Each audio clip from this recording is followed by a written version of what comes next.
What up? What up? What up? How's everybody doing today? This is the third episode here of Reds Weekly Recap, presented to you by Impact Sports Cincinnati. My name is Chris Hasbrock, and I will be with you as your host today here on YouTube and on Anchor as podcasts are distributed all over, whether it's on Apple Podcasts, Google Play, anything like that. So thank you very much for checking this episode out here today as we discuss the last week of the Reds. And what a week it's been. It's been quite the crazy season. Right now, as we currently sit, the Reds are currently 9-11. They are 5 games out of first place here behind the Chicago Cubs, who are 13-5, who lead the division over the St. Louis Cardinals by 3.5 games. However, the Cardinals have only played 7 games. Obviously, this is all really, really confusing in how we're handling everything. But as if 2020 couldn't get any worse here for the Reds in baseball, things obviously got much worse on Friday night as after the Reds knocked off the Pirates 8-1, the Reds had pulled. There was quite the scene at the end of the game where Nick Senzel was pulled from the victory line, and there was talk of a positive COVID case because of one of the players, and obviously with everything going on, that's led to believe that it was Nick Senzel. So that is, I haven't seen anything confirming that. Obviously, with everything going on, it's you can assume that kind of thing here. So if it is indeed Nick Senzel, hopefully he gets better quick. A young guy like that, hopefully he'll bounce back very, very quickly, and hopefully this Reds team can get back to it again here. But again, this was a very tough week for the Cincinnati Reds. Like we had talked about last week with the way they were facing, the Reds had, they had a pretty successful week in terms of, they ended up going 5-3 after the doubleheader throughout the 7 games. And it was crucial that they came back again on Sunday where they ended up losing 9-3 to the Milwaukee Brewers. It was crucial as they were playing the Kansas City Royals and then the Pittsburgh Pirates for 4 games. Those were 4 games against the Pirates that I feel they should sweep. They should sweep the Kansas City Royals. Right there, that's 6 games that you would get back, obviously with everything going on in terms of, the positive COVID tests. So yesterday's game and today's game against the Pirates were indeed postponed. They do head to Kansas City on Tuesday. So I don't know exactly. We haven't seen what's going to go on with that as the Reds then go on it's a 10-game road trip where they face 2 in Kansas City, 4 in St. Louis, and then 4 in Milwaukee. So this is obviously depending on what happens. Hopefully, it's not going to spread. We're not going to have an outbreak like we've seen with the Cardinals and Marlins. Hopefully, we will not see that situation here for the Cincinnati Reds. But in terms of baseball, like I said, that Sunday the 9th, they go and they face the Milwaukee Brewers on the final game of that series, and the Reds indeed fell 9-3. This is the game where I was touching on, as I was doing the last episode of the Reds recap. Again, they fell, 9-3 in a game where Sonny Gray got touched up a little bit. He fell to 3-1 at that point in time. The Reds gave up 6 runs in the 6th inning, and then another 2 more in the 7th. They just could not rebound like we had hoped. So it's been tough. Again, you drop a couple games here. The Reds came back and faced the Kansas City Royals after an off day on Monday. They came back and faced the Royals on Tuesday in a game to where, like I said, this Reds team should come out and get things done against a lesser team. Right now, the Royals at this point in time, they fell to 7-11. The Reds ended up going to 8-9 with a chance to get up to 500. Obviously, 500 is the Reds' kryptonite because they cannot get there at all. That's what we've seen so far, and it's been pretty tough. The Reds started off. They got 2 in the 2nd inning. The Royals ended up getting 1 in the 3rd, 4th, and 5th inning before getting 2 more in the 8th inning. However, the Reds did add 3 more in the third. So at that point, it was 5-1 at the end of 3. So therefore, you're feeling a little better about yourself. But then the Reds end up getting one in the 10th inning. And that's just, when you look at the pitching wise again here, Luis Castillo goes 6 innings. He gave up 7 hits, 3 runs. One of those were earned, 2 walks and 5 strikeouts. So with an ERA of 3.91 on the season. Nate Jones went an inning, got the hold. He gave up 2 hits, struck out 1, and also walked 1 as well. His ERA dropped to 4.26 on the season. Amir Garrett with the blown save at that point. Amir Garrett so far in the season struggled a little bit as well. He went 2/3 of an inning, gave up 2 hits, 2 runs. Both of those were earned, and he did strike out 1 and then give up the home run. That was to McBroom. It was a 2-run bomb off of Amir Garrett in the 8th inning. So Amir Garrett's his ERA is 4.26 as well in the season. Raisel Iglesias came in, pitched a scoreless 9th, and he did finish out the 8th inning as well. He went 1 1/3, no runs, no hits. He did strike out 2. He's got an ERA of 4.05. Lucas Sims got the win. He went in the 10th inning and like I said, 10th inning, did walk 1, struck out 2. His ERA fell to 1.08 on the season. The Reds did get the victory for him, for Lucas Sims there on that. Senzel, Senzel, obviously this is before we've seen everything. Senzel started off, he was 1 for 5. Castellanos 1 for 4. Votto 2 for 4. Suarez continues to struggle. He's had a dreadful start to this season, and I think that the Reds would be in a much better position this year if Suarez knocked it off to the slow start. And obviously, it's been tough. He's batting 123 on the season right now with an OPS of 549. It's again, if you go up and down this lineup here, Senzel batting 229. Castellanos was started off and he was on fire, still getting the job done. He's batting 290, but an OPS of 1.106. Votto batting 220. Suarez 123. Matt Davidson has been 263. Jesse Winker 310. A lot of people wanted him gone, long gone after he struggled to start the season. He is back, and he's, like I said, batting 310 right now in the season. Kirk Casale 156. Christian Colon is batting 136. Kyle Farmer stepped up and played very well. He's done a good job. He's batting 240 as well. It's been pretty tough so far. Like I said, Castellanos got a triple. Kyle Farmer had a double. Matt Davidson had a home run, his 2nd of the year. Jesse Winker, his 2nd of the year as well. Again, the Reds total, with runners in scoring position, 4 for 9, so they were able to get the job done there, but did leave 7 men on base. Reds defensively did a good job, as the Royals were only 3 for 15 with runners in scoring position. They left 10 men on base. So that's a game there that they had to win, and they got the job done and did get it. However, the following game, you come back and it's like, okay, you bounce back and then you lose another tough game here to the Kansas City Royals again, the second day, where, you think that, things are going to go, okay, you got to continue to build off of what the positivity from the night before, and the Reds unfortunately could not do that. Wade Miley gave up 1 run in the first. Miley did have to leave early.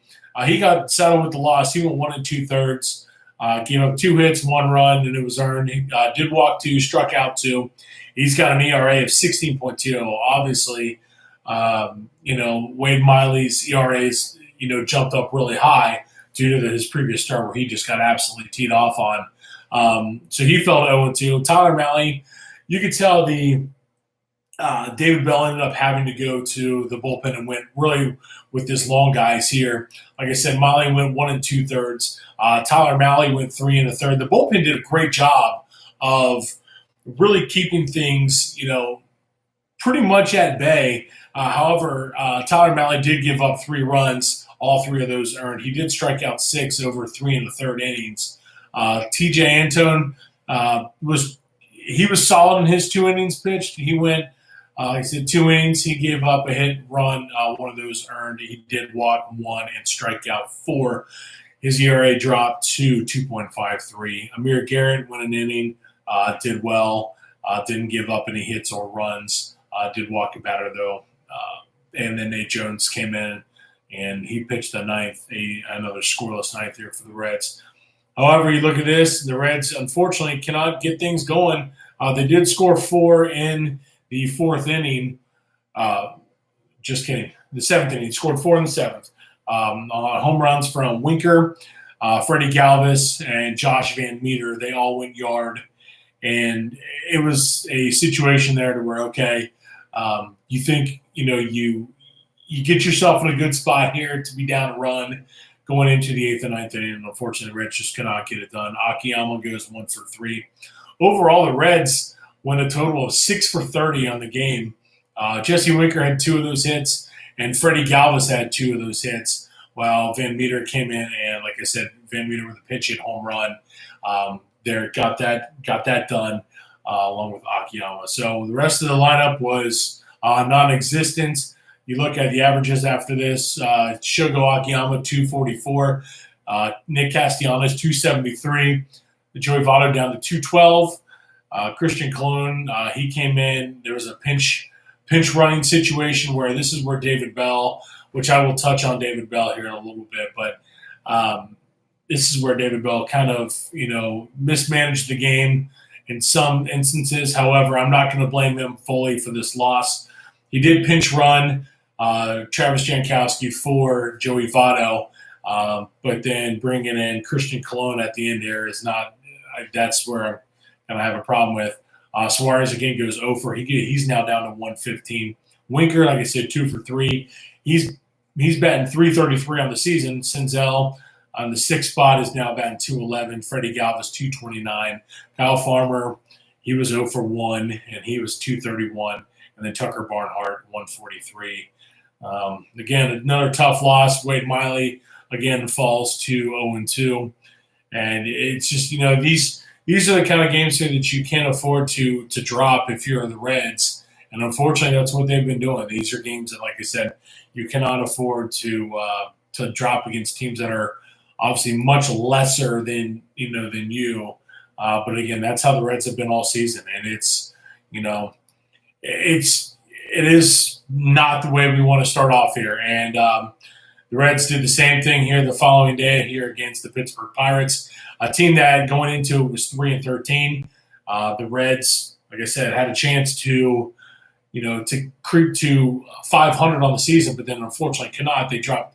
They can't get it done. When you get a chance to get to 500, they can't do it, and that's the maddening part of it all. Again, against DeSclafani, my goodness, he struggled mightily. Disco goes 2 innings, gave up 9 hits, 9 runs, all earned. Did walk 2, struck out 1, gave up 3 home runs, and those 3 home runs were, pretty tough. And the first one was to Frazier, Adam Frazier in the first inning. He went yard, and then Colin Moran again in the first inning as well. So that's, when you have your leadoff hitter go yard and then the cleanup hitter at that point go yard, you can't afford to have that happen. The Reds ended up doing that, and Disco's ERA jumps to 6.23 on the season, to where, in a game, you can't afford to have that happen. And unfortunately, they did. I think you can look at David Bell leaving in DeSclafani a little too long here. Like I said, he did get teed up, and he got touched for 4 runs. Those are the things that you can't afford to have happen. Castellanos on the flip side, and he got a double. Winker with a double, and Senzel with a double. Senzel went yard, Galvis went yard, and Tucker Barnhart all went yard for the Reds in this game. However, again, he couldn't get the job done offensively. But when you're down 9 runs after the second inning, the Reds were able to get, they were able to get a run in the second inning to make it 9-1. 2 more in the fourth, and then they did score 1 run in the 7th, 8th, and 9th innings. However, they did fall 9-6 to fall to 8-11 on the season. Shogo goes over. Phil Irvin came in, pinch hit. He went 1 for 2. Castellanos 1 for 5. Votto 1 for 4. Suarez finally got a hit. He's 1 for 4. Winker, again, 2 for 4, continues his hot start, again, batting now .347 at this point in time in the season. Senzel goes 3 for 4. He's up to .262 at this point in time. Josh Van Meter goes 0 for. Freddie Galvis goes 2 for 4. And then Tucker Barnhart goes 1 for 4 as well. So, and again, a game that the Reds should not have fallen victim like they did, made it tough. Again, DeSclafani gives only 2 innings. And then this is where the Reds bullpen did a phenomenal job of getting the job done throughout the rest of this game. Cody Reed goes 2 2/3, gave up 1 hit, struck out 3, and only walked 1. His ERA fell to 7.04. Michael Lorenzen came in, did a great job, 3 1/3 innings, gave up 1 hit, struck out 2. ERA fell to 10.38. Now, that's the kind of outing you want to see from Michael Lorenzen moving forward. This is what we expected from Lorenzen as we were expecting this Reds club to do some damage moving forward and push into the playoffs.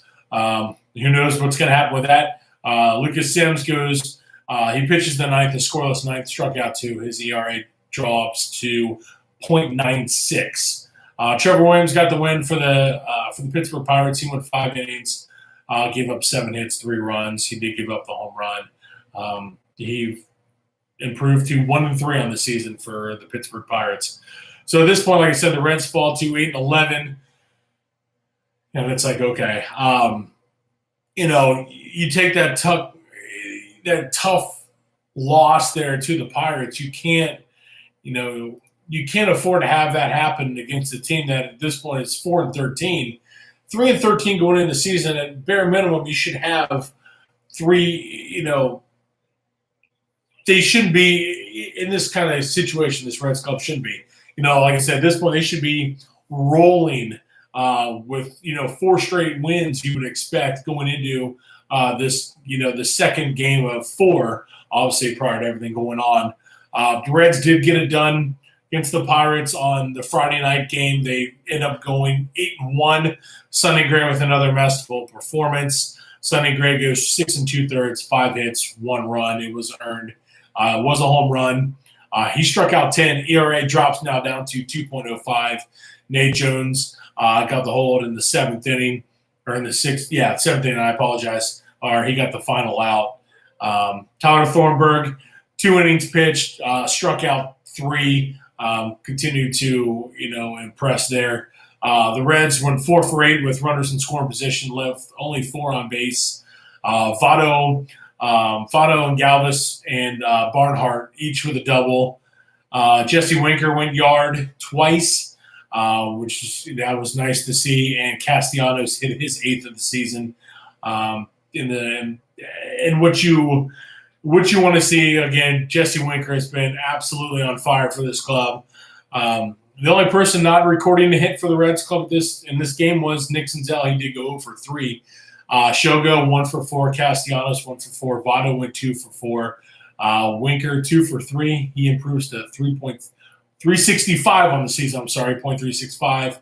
So 365 average on the season. Josh Van Meter falls to .080 on the season, where he went 1 for 4.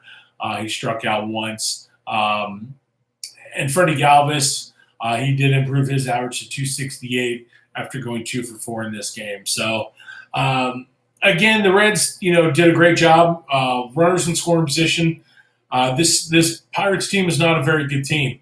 The bullpen did a great job. Their runners in scoring position were 0 for 3, and they left only 5 men on base. So, total of 13 strikeouts for the Pittsburgh Pirates in this game, where the Reds on the flip side had 10 strikeouts. That's something you really don't – you want to see the strikeouts come down a little bit. But in terms of everything, like I said, it's pretty rough right now. Obviously, they had to have yesterday and today's game canceled or postponed due to the COVID-19 positive test. So we're going to see exactly what's going to happen here. Like I said, with the Kansas City Royals, you got 2 more games against the Royals here. You got to get it done. And then the St. Louis Cardinals, who finally came back this past weekend and are playing some pretty good baseball. They look pretty solid. Their doubleheader against the Chicago White Sox. Again, the situation right now is we're looking, the Reds currently sit fourth in the division at 9-11, just a half a game behind the Milwaukee Brewers, who are playing the Chicago Cubs right now.